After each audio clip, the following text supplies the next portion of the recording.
What happens when you don't get the closure that you're looking for by going in the past? What happens when you try to communicate your heart with an individual and they still don't get it after years later? They still don't get it. So now you stir it up again.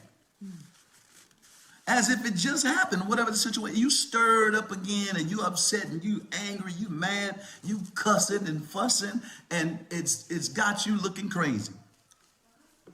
When I don't even want to talk about it. I don't want to talk about the past. I understood it happened. It was wrong. Whatever, you don't think it was wrong. I think it was wrong. You think I was wrong. I think you were wrong. It's like, where? Somebody says it's not about changing their mind. Where's the conclusion? Where's the solution? Not understanding where they're coming from. For me, where they are. for me, I'm just talking for me. For me, the conclusion is, or the closure is, understanding who they are and accepting who they are. And that's the way it's going to be. Episode 5, Disabled. It's not full blown, the doctor said. I was numb. I have been getting disappointing news from doctors since my army days back in 2012. Lupus, though? How? It's not contagious, right? How the hell did I get it? I didn't tell Pastor. He would probably say it was because I left the church. The devil is trying to kill you, Lois. He's been saying that ever since I was a child, and even more when I was diagnosed with fibromyalgia in 2013. When I had that GI attack in 2018, he said it was because I needed to pray harder. Pastor believed that sickness was a physical manifestation of disobedience or sin. Why would I tell him, knowing he'd blame me? Was he right, though? It does look like the devil is trying to kill me. According to my medical records, thick as 10 reams of paper, something or someone is wreaking havoc on my 39-year-old body. From migraines to stomach ulcers, skin rashes to muscle spasms, brain fog to debilitating fatigue. My body was its own internal hell. In November 2018, I suffered a major gastrointestinal tract attack that resulted in the removal of part of my colon. I was sick with vomiting episodes and unable to eat without excruciating pain. I would vomit before and after eating, and even while thinking about eating. I had many emergency room visits, several hospitalizations, and countless tests that revealed something new every time. I was in hell for nearly a year, and treatments only made it worse. I don't know how close I was to actually dying, but I felt like it was killing me. I had pain in my stomach, uterus, pelvic and anal areas of my body, but it was not linked to any direct organ trauma. It was pretty complex and ranged from mild indigestion to severe agonizing pain, and I was often on the severe end. The pain seemed to be spread out and difficult to pinpoint. I experienced changes in my heart rate, blood pressure, and temperature. 1 minute, a sickening feeling, then a deep squeezing of my stomach, like someone was wringing out a wet rag. Next minute, a dull, panicky feeling, somewhere in my lower abdomen and into my chest. The pain and dehydration from vomiting and unsuccessful bowel movements sent me to the emergency room many times. The doctors couldn't seem to figure it out. It was a sudden attack from seemingly out of nowhere. All I know is my gastrointestinal tract, from my chest to my anus, was inflamed, feeling intense pressure, or bleeding, or all three. I had everything from an ulcer to colitis to hemorrhoids to indigestion to IBS and IBD to diverticulitis and endometriosis. I knelt there in the shower, praying my husband wouldn't walk in and see me vomiting mucus into the drain as the water ran down my back. The only remedy was surgery to cut out the infected areas of my colon and intestines. It now seems symbolic. The gut is the lifeline of the body, the second brain as explained in The Good Gut, E. Sonnenberg and J. Sonnenberg, 2016. You'd be surprised by how much your physical health is connected to your mental and spiritual health. But I didn't understand this concept until my Army doctor sent me to counseling at the onset of my chronic pain and fatigue symptoms. I was at my lowest point. I know I can't be the only one who's ever felt that way. But the way my faith is set up, I believe everything happens for a reason. So what was the reason for this? There seemed to be a spiritual battle taking place, and I was in the thick of it. I was being challenged in a way that left me exhausted, confused, and ill. There had to be a correlation. While my father was getting worse, so was my health. His abusive behavior and spiritual manipulation was weakening me. But as my body weakened, my faith strengthened. Being sick opened my eyes like a spiritual awakening. The connection between a father and his daughter can be made before she ever leaves the womb. The impact shapes her as a little girl and molds her into the woman she'll become. A father's role in his daughter's life provides the foundation for her image and well-being. His presence, or the lack thereof, directly correlates to the qualities in the man she ultimately chooses to love her. A father provides for and protects his daughter. He accepts and respects his daughter. He teaches her the value of her being by treating her like a valuable being. He acknowledges the power that she possesses in her mind and makes her believe that she can accomplish what she puts her mind to. He plants the confidence that grows within her and waters it throughout her life. A father facilitates his daughter's emotional growth, in large part by how he treats her mother. It serves as proof to the little girl that her daddy lives what he says. He teaches her by how he demonstrates, exemplifies, and personifies God's love.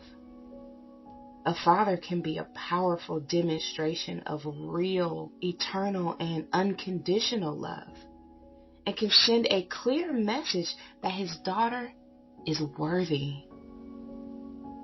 A father teaches his daughter that she can and will succeed and sometimes fail, and that both success and failure is necessary for her growth.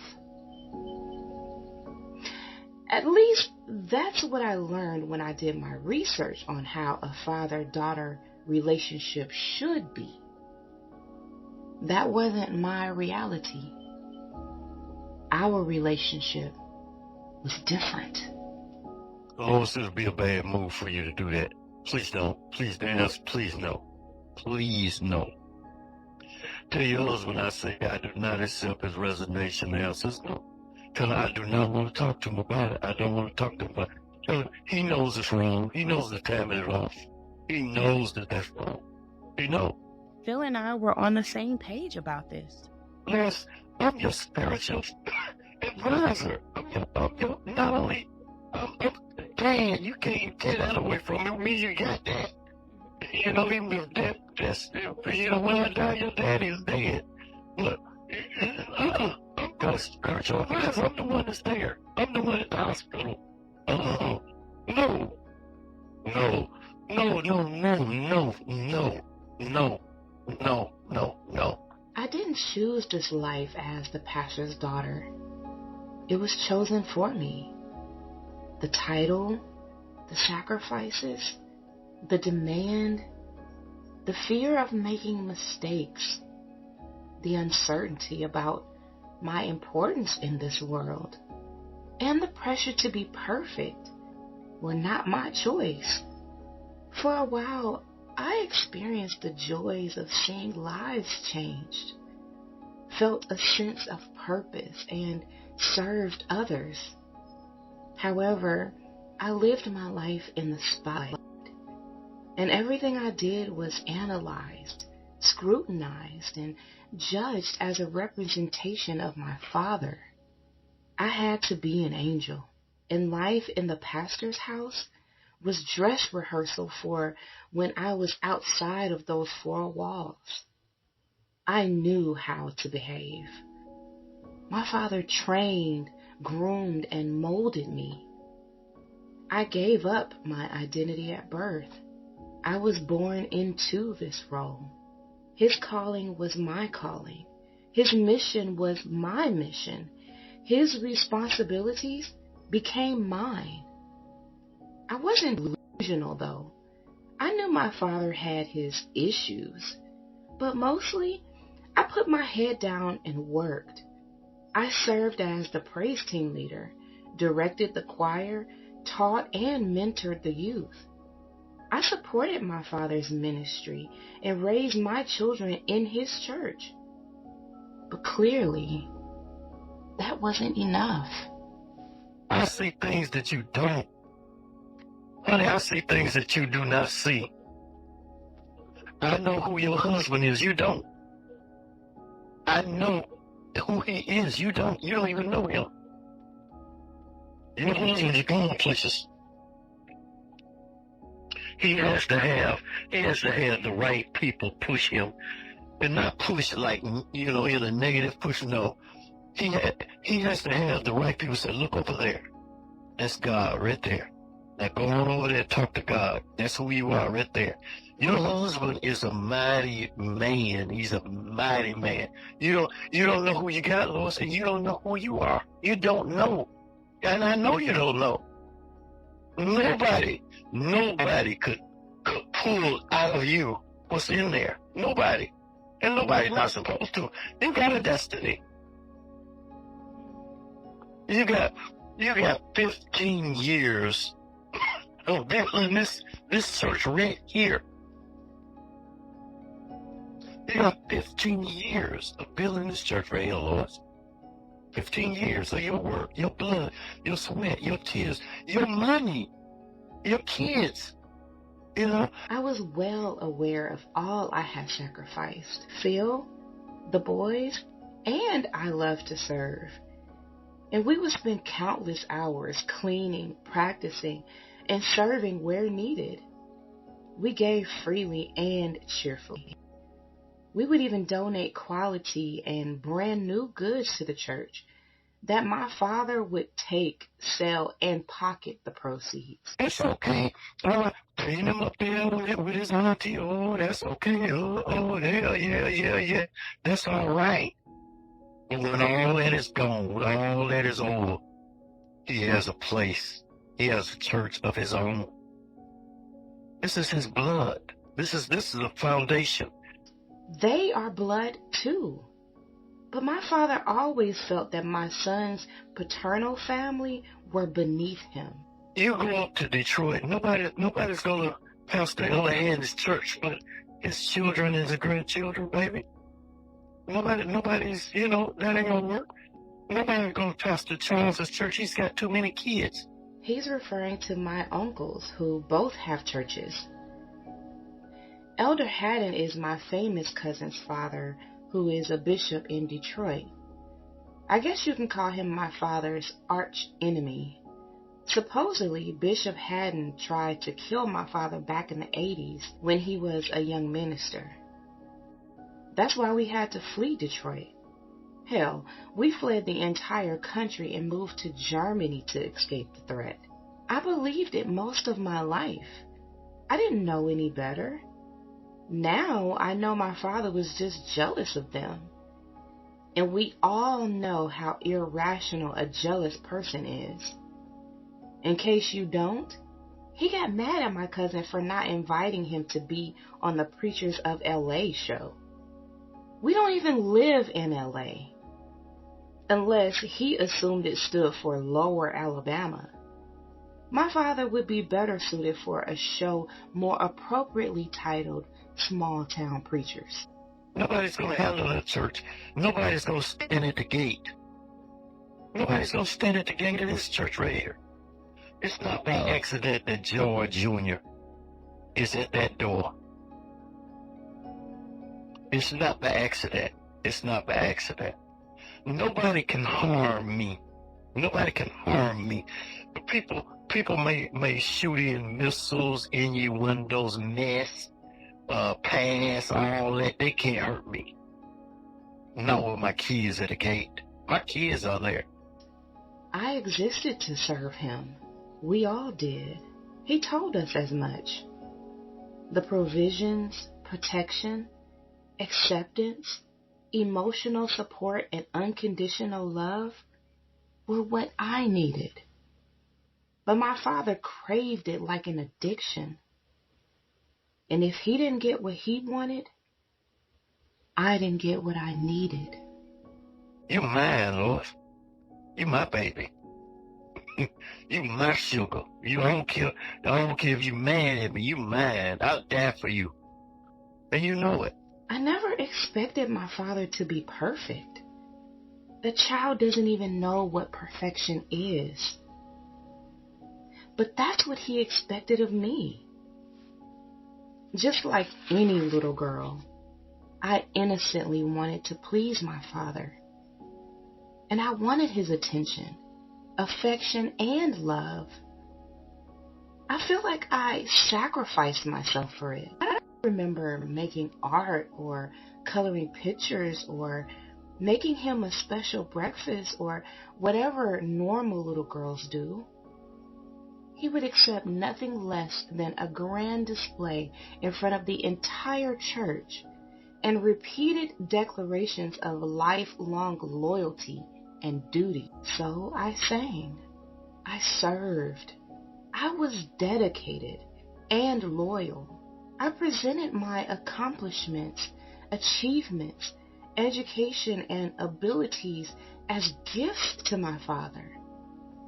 But my presentations were never enough.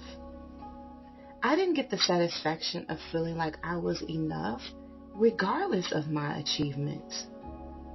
It was never enough to just be me. If a narcissistic parent raised you, you know what it's like to feel like something is wrong with you. Like something just isn't quite right. As you grow, you come to accept that it's you. It becomes something that you carry, a burden that you are sure other people can see. but only you can feel. In the depths of your soul, you believe that nothing you do is good enough, that your existence is a burden you must reconcile. I remember feeling embarrassed growing up and wondering if other family members could see who he really was, or if people at church knew what he was doing to us at home. It didn't appear that anybody did. He seemed to be everything everyone else needed. I want to talk about family stuff, right?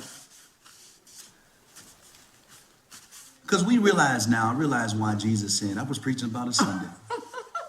I realized why Jesus said when they brought Mary and his brother to Jesus and said, your brother and your mother are out there. He said, listen, I'm not, I don't have time for that. He said, you are my mother and my brother. Anybody else have sibling issues? Family issues? I had an 8-hour conversation with my family, and it was absolutely fruitless. Fruitless. It had nothing. After all those hours of travailing over stuff, it went absolutely nowhere. Just absolutely nowhere. And my conclusion is, I don't even want to go back to the past because it's fruitless. I don't even want to talk about it because if you still maintain the mindset that you had when it happened back years ago, and you still maintain the same mindset and ain't nothing changed, nothing's going to ever change. That's the way that person is. Period. And you'll get so frustrated trying to get them to change their mindset to think the way you think. And they're just not going to do it because that's the way they believe. Another thing coming. Huh? You got another thing coming. You know what I'm saying? Just like it's hard to change your mind too. So it's like everybody, it's a bottomless pit of nothingness going back to the past. I say move forward in love and in wisdom and do better. Be mature and do better than you did before. Period. Because going back to the past, sometimes it just stir up the same feelings and emotions you had, and it reminds you of why you don't like them. It reminds you of why you don't fool with people. And that's what you don't want. You want to move forward. You want to move forward and in love. And sometimes you don't get what happens when you don't get the closure that you're looking for by going in the past. What happens when you try to communicate your heart with an individual and they still don't get it after years later? They still don't get it. So now you stir it up again. As if it just happened, whatever the situation, you stir it up again and you upset and you angry, you mad, you cussing and fussing, and it's got you looking crazy. When I don't even want to talk about it. I don't want to talk about the past. I understood it happened. You know, it was wrong. Whatever, you know, you don't think it was wrong. I think it was wrong. You think I was wrong. I think you were wrong. You know, it's like, Somebody says it's not about changing their mind. where's the conclusion? Where's the solution? About understanding where they're coming from. For understanding me, where they are. for me, I'm just talking for me. For me, the conclusion is, or the closure is, understanding who they are and accepting who they are. And that's the way it's going to be. Because sometimes trying to change people or get them to think the way you think, that's a hard thing to do. That's a hard thing to do. And you'll be walking around upset all over again, upset at your siblings or whoever it is you're upset with, your mother, your father, because they still don't see it the way you see it. So I was telling my family, I said, listen, let's not even go down there. And let's go ahead and just move on. Because, you know, everybody, it's hard to have conversations with people. Watch this. that want to play the victim and want to exonerate themselves from their part in the problem, of the problem rather. Y'all ain't saying nothing now. Y'all mighty quiet. Y'all looking at me, but you ain't saying a word. Y'all looking at me. I just said something. I just said something, but I can tell they don't want to deal with it. Look at them. Y'all don't want to deal with that. Y'all want to deal with that.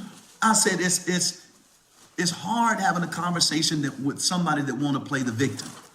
Oh, it's me. You did this to me, and you did this to me, and you did that, and you did that, and what about this, and what about that? But for everything you talking about with me, everything you pointing out about me, I can point out an issue about you. You don't want to talk about your part that you played in the matter. You want to exonerate yourself from the problems. I mean, what you added to the situation, and want to play victim. And you want to spend all the time telling me what I didn't do or what I did.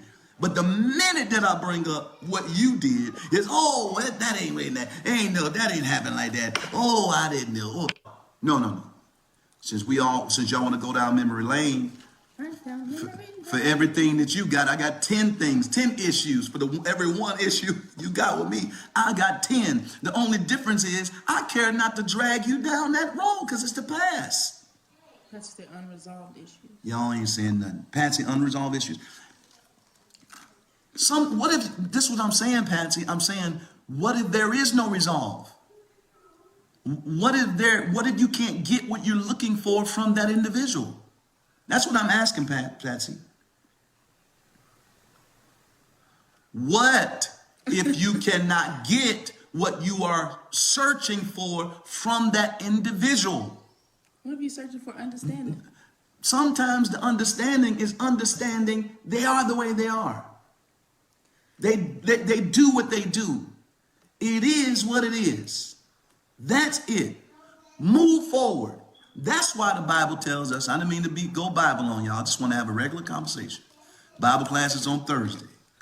Today I wanted to have a transparent conversation. But that's why the Bible says, Okay. forgetting those things which are bad, leave it alone. Forget about it. Happened. It's over. That's it. But usually, Now, if you need to go back there for your own peace of mind, that's fine. If you have somebody that's willing to go down that path with you, but don't get upset. This is what I'm trying to tell somebody. Don't get all messed up if you don't get what you're looking for. That's what I'm saying. What'd you say, Matt? Patsy said, move on, move forward. Yes. Some of us are 50, 60, 70, 80 years old, still upset at your siblings from stuff that happened way back when. I'm too old to be talking about all what happened back then. too old. You're like 47. I'm just telling you. I'm too even that age. At that age, I don't even want to. I don't have time. Can I play the devil's advocate or the other perspective? I would say devil's advocate, but the other perspective. What if I'm not looking for closure? What if I'm not looking for resolve? I just want you to hear my heart. I want to share with you the things that I have felt like I've dealt with to get, just so you can know where I am. How do you handle that? You tell them move on? If you love that person, you will, hopefully you would entertain that. However, back to what I was saying. Okay. If you oblige that person and give them the opportunity to share their heart, to get understanding from you, I refuse to allow myself to be put in a position to be hurt by you again. Period. So that doesn't mean that I don't mistake me guarding my heart for not loving you, because I love you from the depths of my soul. But I refuse to allow you to continue your behavior to mishandle me. It won't happen ever again. Now that's one thing I've matured on, and you had to help me with that. I'm matured. Now the people gonna be looking at me and say, No, because I've always been, somebody say, I love you, Deitrick, and forgive me. I'm right back in, the next thing you know, they, stab me and get you again. And I'm like, wait a minute, I thought thought you said you love me. Yeah, but I still got this way about me. Say, it's okay, so it doesn't mean that I have to subject myself. Love doesn't mean that you have to subject yourself to somebody's ways. Did y'all hear what I said? Did y'all hear what I said? Did y'all hear what I said?